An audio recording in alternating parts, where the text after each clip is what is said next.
Victor. And this was almost the perfect replication of the Game 1 draft. Remember, we did get the swap of the last 2 picks from FlyQuest in order, but we did get the same 10 bans. We've got the same 10 champions, and these teams are going to be playing the same game. What do they change, specifically for FlyQuest, though, to make this go better? Well, let's see. In the early game, I think that FlyQuest actually played it quite well, given some of the limited options that they had. So I think that might be one of the things that will be most difficult for FlyQuest to replicate, because you saw the gold graph. They had such a strong early game, controlling a lot of the objectives. Even though they did give over the first couple of Drakes to TSM, they swung it right back after they hit their power spikes. Trundle got level 6. They started bullying the Jarvan off of these objectives. They got the top Rift Herald. That gave them a huge influx of cash. So I think that's going to be one of the things that TSM actually looked to change, even though TSM won, is to have a more successful early game, specifically with the Jarvan. While Dardoch did get off ganks and burn summoner spells, they weren't able to actually create a lead and a lane to work off of.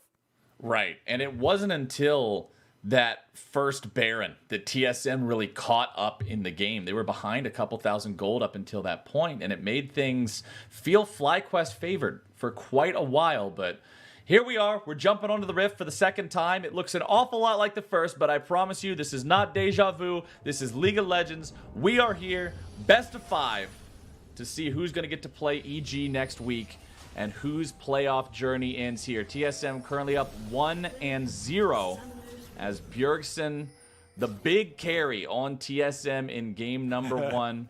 I want to see if he can do it again. And even though Bjergsen is the person on everybody's mind, right? Because he's the one who made the teleport plays. He's the one who was coming in and making moves across the whole thing.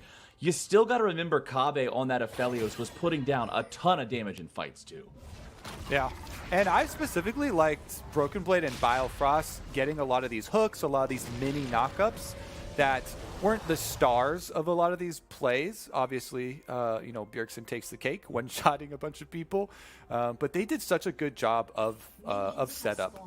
I would also look at TSM cleaning up some of the coordination.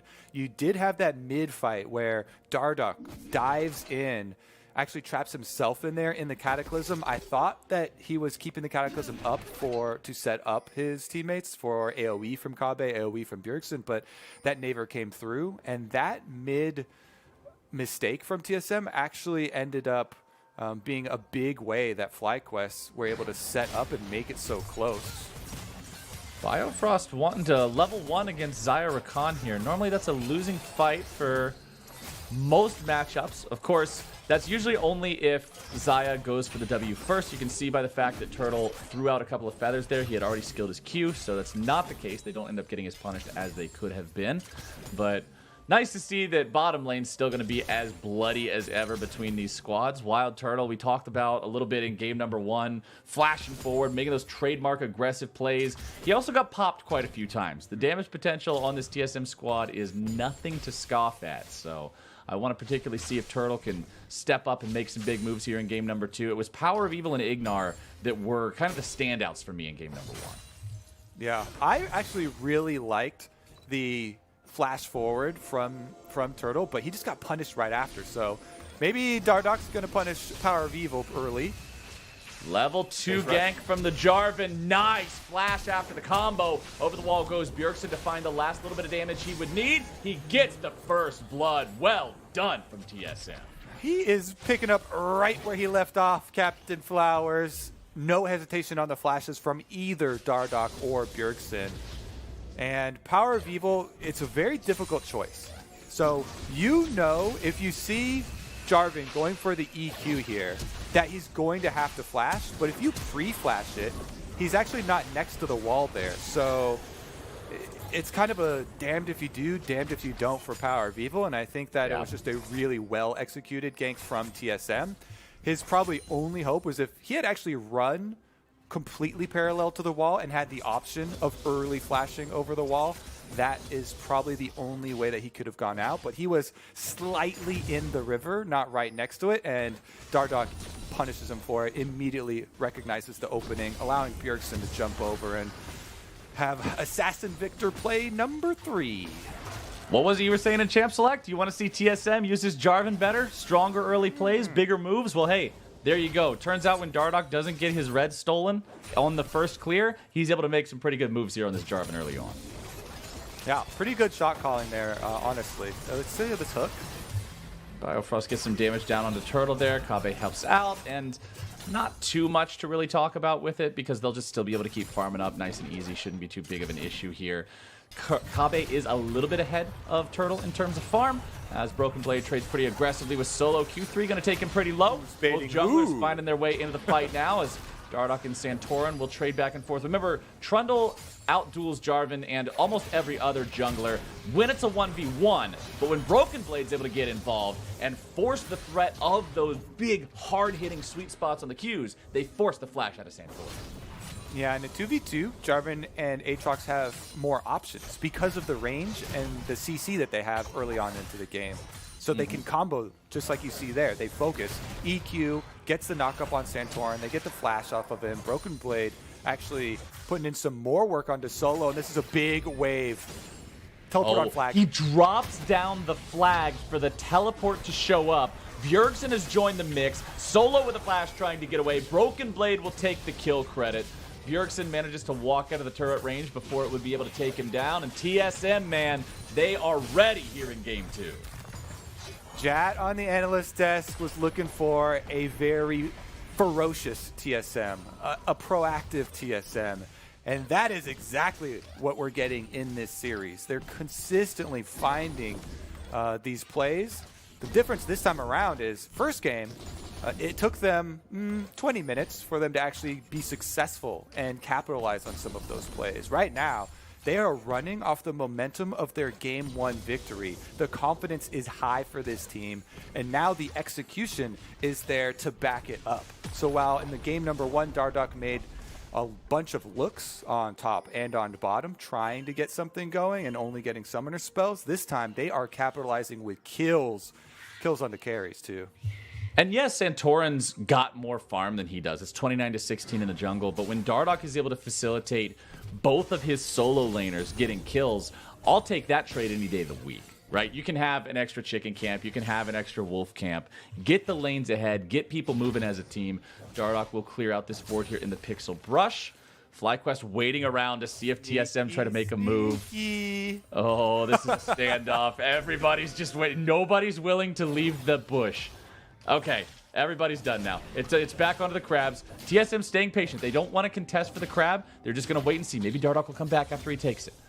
The answer is no. He's going. It's a virtue, but if you wait around too long, you just end up losing out on the map. Yeah. TSM, yeah, they do get the crab, and they'll also get the ward kills moving in afterwards. Too much patience, and you're just taking a nap at that point. Like, there's no... There's no reason to sit around in the bush for like an entire minute. We've got to put upper limits on these things. That's actually what I used to call my procrastination in school. Is just patience is what I had. I had an extreme amount of patience. Here we go. TSM looking for another. Ignar tries to keep everybody away from Turtle, and he does a good job doing immediate grand entrance into pulling right back to the safety of his teammate nearby, and it makes it so FlyQuest don't get engaged on there in the 3v2. But Drake is alive. TSM have 4 players here in the bottom half of the river. FlyQuest has no ability to respawn, and 7 minutes into the game, it's TSM, Drake number 1. Yeah, I mean, this is why in Champ Select, or actually at the beginning of the game, we were talking about what is going to be most difficult for FlyQuest to replicate, and I really did think it was the success that they had in the early game by neutralizing what TSM had. And that's something that you can take for granted if you're like, oh yeah, you know, not too much happened early, Santorin got to out-farm, Dardoch, you know, the ganks only got summoner spells. That is not easily replicated, and TSM showing that they can run off the momentum of game number 1. Solo working on a Rift Trail out here, but there is a control ward in the pit. So you see the rotation on the map. Everybody except for Kabe has headed up. That means FlyQuest have full numbers. FlyQuest with 4 men in the river, Turtle just in the top lane farming up. They recognize that TSM doesn't want to take this fight because Kabe is still bottom, so they feel safe not needing to bring Turtle over and deprive him of extra EXP and farm here in that top lane. Turtle and Ignar will stick around, and it looks like it'll be Solo sent down to the bottom half of the map to deal with Kabe pushing up here. We still have a long way to go until the turret plates fall, so despite the fact that this wave is big and Kabe is able to put some damage in, Chuck those chakrams! be able to take the whole thing down. Yeah, remember, for anybody wondering, if you don't remember the specific details about Aphelios, the chakram attack speed is based on how long it takes to return to you, so that's why you see him standing 1 inch away from the thing whenever he has chakrams to take turrets. It actually makes you take him fast. So, Yep. Meanwhile, by the way, I spoke too soon. He just demolished that thing. Plates or not, does not matter, as Solo is now under pressure. 2v1, but no Nautilus ulti means they can't secure the kill. Meanwhile, topside, Rift Herald is summoned up. FlyQuest looking to grab this turret in retaliation against their opponent's bottom side. Yeah, they don't get the first turret bonus, but they have 3 players here. They have Shelly ready to charge a second time, and they'll see what kind of damage they can find on the tier 2. yes, you cannot outpush a Rift Herald team. So you force recalls by doing this. If you leave Shelly up, they will get 2 turrets for 1 in that trade. Broken Blade is able to get the execution there, finishes off Shelly, and barely keeps the secondary turret here. But very early on, it was a double recall for TSM's bottom lane. You can see them heading back up now as Broken Blade tries to delay the recalls because they're trying to let the TSM bottom lane catch up on the map rotation here. Meanwhile, bottom side, FlyQuest trying to push out as Solo does his darndest on the gangplank to AoE these waves and work on that Cull. You can see 50 more minions for him to cash in on the Cull Gold Explosion. Speaking of gold explosions, look at how much that bottom lane turret did for Kabe, sitting on the Infinity Edge already 10 minutes into the game. Turtle's got a... Pinata, though. He's about to explode, all right. Well, let's see if that hammer gives him a bonking as the CC goes through and Kabe is going to be absolutely slammed here in this top lane. Ignar down to 200 HP, but that's not going to matter here too much. Biofrost with an ass splash away to make sure that he does not get caught by Power of Evil's ultimate. TSM loses their AD carry, and FlyQuest get themselves on the board. Interesting as well, that was the teleport and flash of Power of Evil.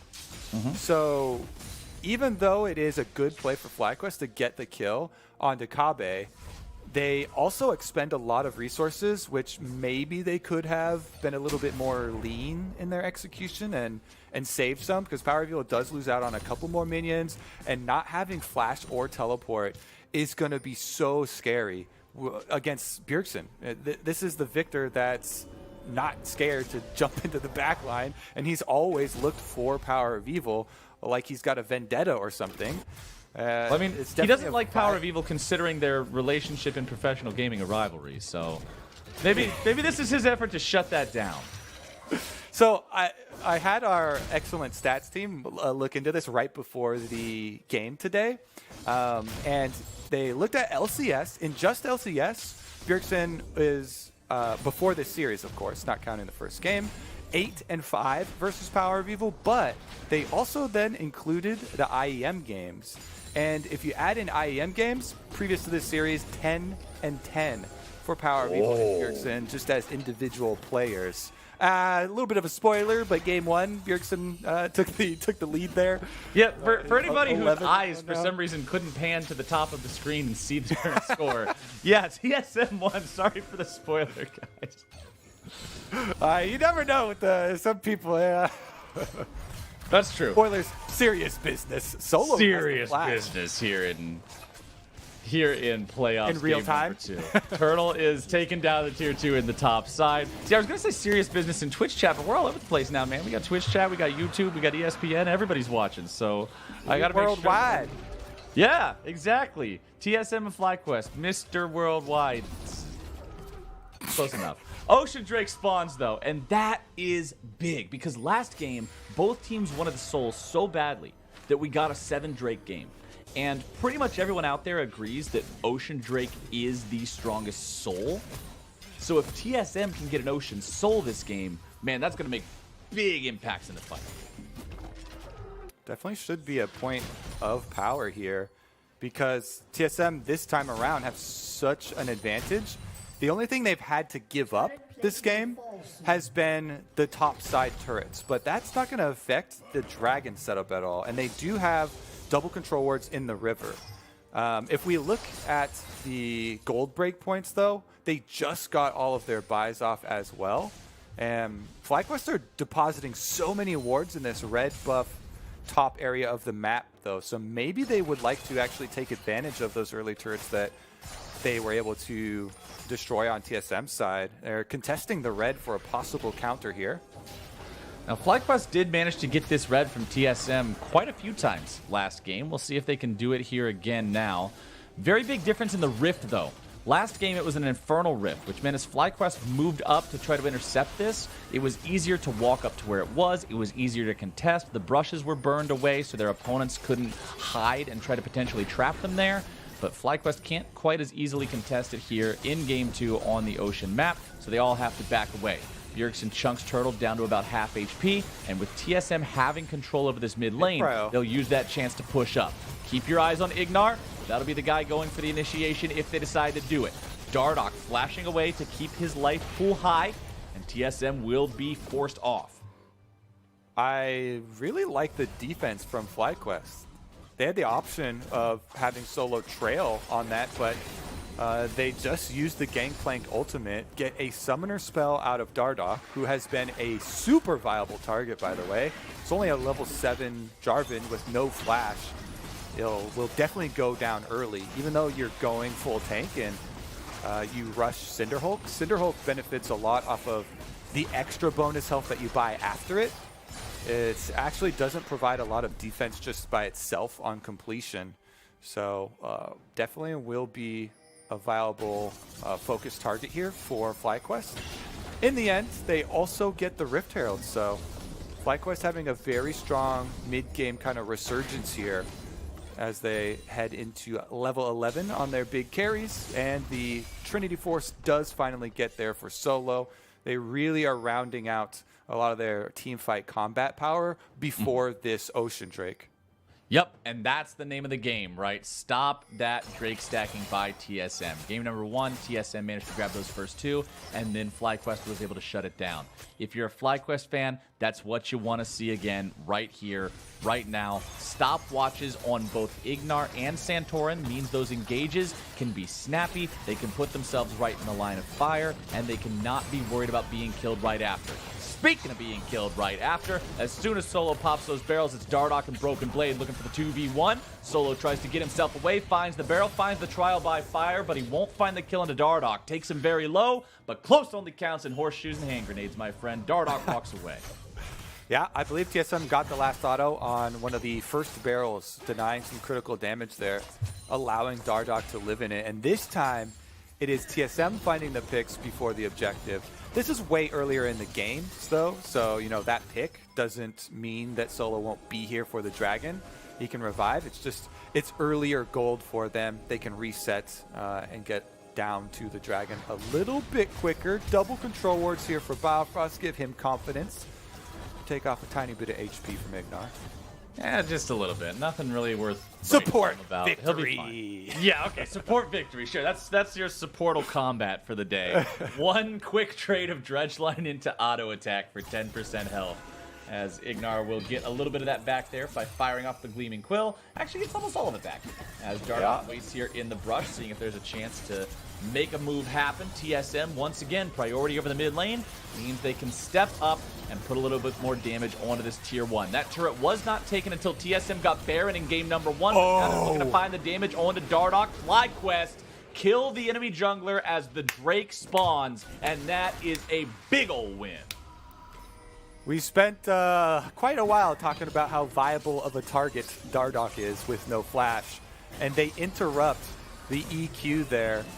He threw down the flag early, and Ignar got the first knock up, then Power of Evil gets the second knocked back with the Shockwave, killing the enemy jungler right before the Ocean Dragon. Solo's dead on top side now, but TSM had already committed to the top side rather than anything to do with the Dragon, so FlyQuest will use Rift Herald at the same time to try and get 2-for-1 on objectives. The Rift Herald's doing a lot of work here for FlyQuest in this second game. Ignar and Santorin will work together to take down that Ocean Drake. Power of Evil wants to at least get that second charge off of Shelly, even if they can't get the turret all the way finished on the tier 2. And it looks like she will manage to slam that headbutt into the turret before being taken out there by Dardoch. But honestly, you couldn't ask for a better thing than a pick onto the enemy jungler right before Drake starts 18 minutes into the game. So FlyQuest really having things go their way with what they're able to find and the plays they can do to keep this game dead even 19 minutes in. Oh, that's what I love, Flowers. This is always give and take, because when FlyQuest take, they get the kill, and they're like, all right, sweet. Dragon's ours. We got bottom side.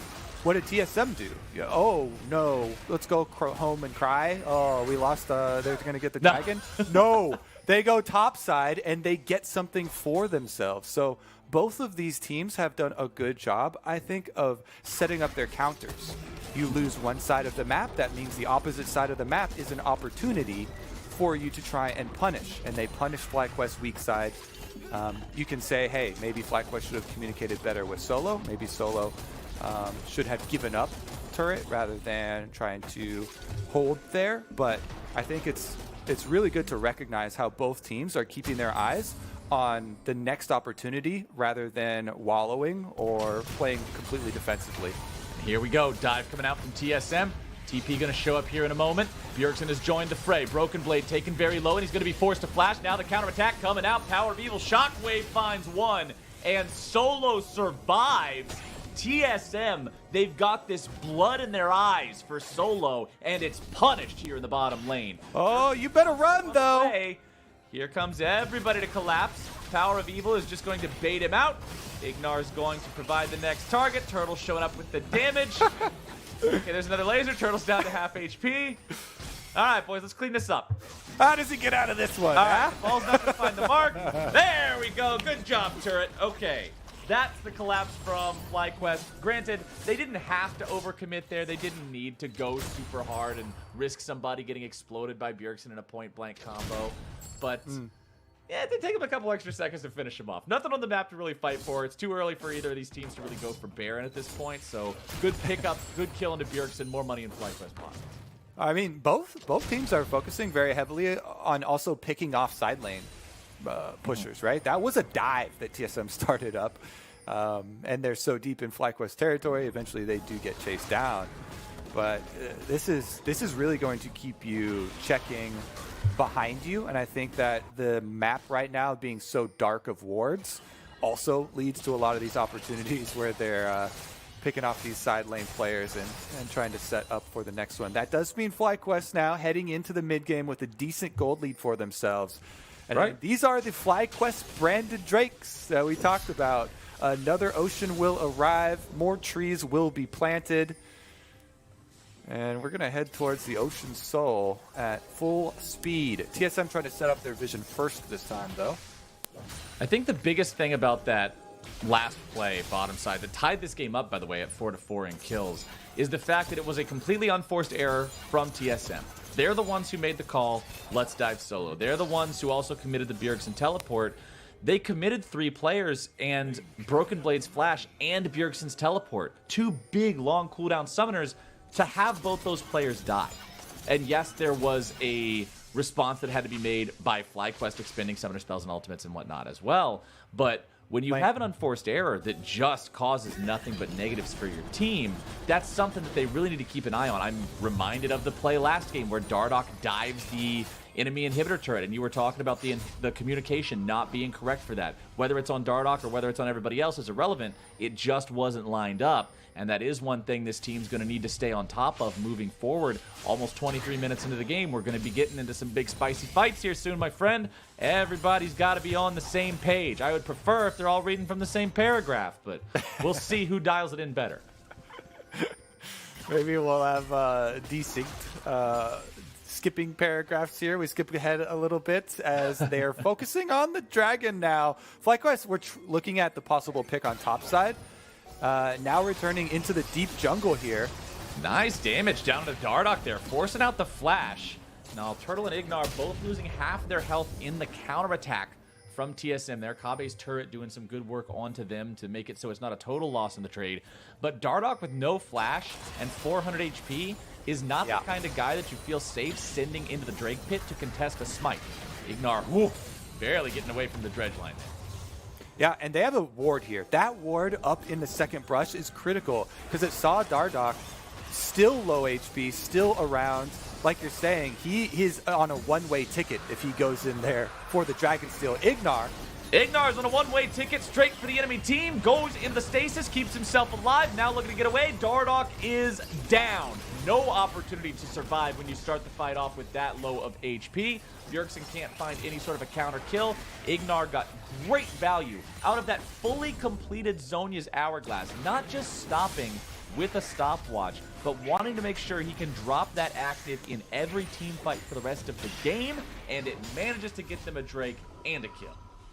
Yep, that's what he did last game, what we were talking about. That's why he rushed this item in game number 2.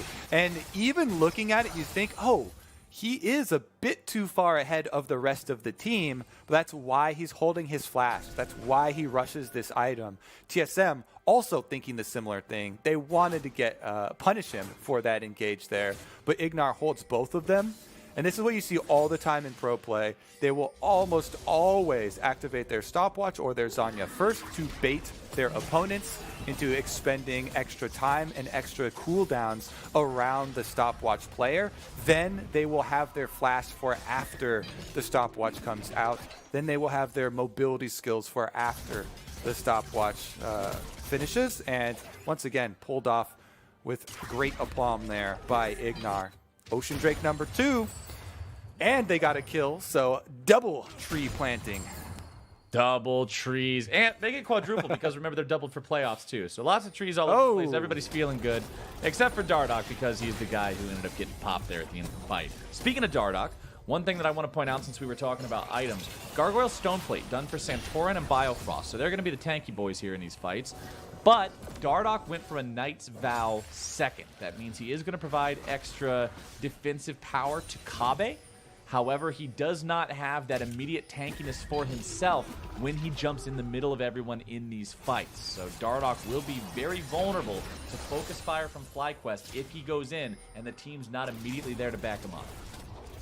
It also gives you healing if Kabe is dealing damage. So it's an item that relies on team coordination. Kabe has to be able to follow up on those cataclysms that Jarvan is going in on, or they have to not go for them because they do have the possibility of layering those CCs. They've got the gravity field from Bjergsen. You can just completely envelop the cataclysm. It's one of the best little jungle mid combos because you can force summoner spells very easily just by layering them. But it is going to require that coordination. And currently, Bjergsen is behind on the completion. Power of Evil sitting on full death cap, whereas Bjergsen just has the double NLRs in inventory, which means FlyQuest a lot more power as far as the AoE burst coming from their mid laners. Now we're seeing Biofrost land a dredge line down onto the enemy AD carry. Turtle immediately going to have to use the ulti just to stay alive. Broken Blade TPing in. Exhaust down onto him to make sure he's not able to engage onto Turtle. Santorin walking away now. The ulti used by Solo to make sure the fight is disengaged. But FlyQuest are still sticking around. Look at Ignar tempting fate, daring TSM to walk up and try to make a play onto him. Turtle has been able to rapidly regenerate a lot of health through healing up. And that means TSM were not able to find their mark. FlyQuest with a good job this game. Yep, and they got more summoner spells because of the outplay there. That was double summoners, or double teleports from Broken Blade and Bjergsen, plus the flash from Bjergsen to try and finish it off there. So FlyQuest very happy in setting up for this next Ocean Drake. Flashes are on 5-minute cooldowns, teleports, 6 minutes. They vary now. Get reduced. They do get reduced now because of the top lane buffs. So not 6 minutes at this current time. But they won't be up for the dragon fight that's about to come up. So FlyQuest now will have the extra setup. And by the way, look at Ignar's inventory. It is the fabled double stasis. The 5 seconds of immunity that you can just use one, immediately use the other one right afterwards, and bait your opponents forever. So much playmaking potential here on this Rakan. in these river fights, especially in close corridors, especially if they're able to get priority and force TSM to walk down here and check this area, which it looks like they will. Broken Blade getting back to base now, has to heal up. Remember, he's the one who used TP, Bjergsen too, in that last fight. So that means no teleports available for this team to try to come down and contest that Drake. But Kobe, why would you want to contest the Drake when you could just go for the Baron? That's the call from TSM. They're saying, look, if they want it, they can have it. We're going to go over here. FlyQuest decide instead Solo will be the man to take over the Drake because he's able to at least chase TSM off the Baron by using his ulti. Ignar now caught between a Broken Blade and the rest of TSM, but he's still able to walk away. Solo coming up to join the rest of the team. It could be a full-on 5v5. Nice damage coming through. Biofrost going to be killed before we can even press the R key. Nicely done from the side of FlyQuest. Ignar's got one and he finds a second, but Dardoch is able to buffer through the CC with the EQ animation. Broken Blade will continue running. Santorin takes a chomp right out of the turret, and now they're going to continue chasing after Broken Blade. He flashes and World Enders just to get away. FlyQuest have consumed many resources from TSM. They got a kill. They got Broken Blade's combat effectiveness in the ulti and the flash, and they'll move right back towards the Drake.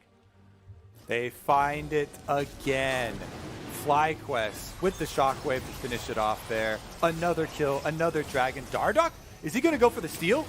We aren't done yet. Dardoch going in. Cataclysm's going to trap Turtle, who's now under positional pressure from Kabe, who's trying to make sure he maintains the angle to fire into Turtle here. Dardoch going to be forced to run away. The Drake is very low. Kabe now being chased down. He will get the kill onto Turtle as he dies. Oh, no, wait, I literally don't even know what I'm saying. Turtle's right there on the screen. I got 20 health bars popping off all the time.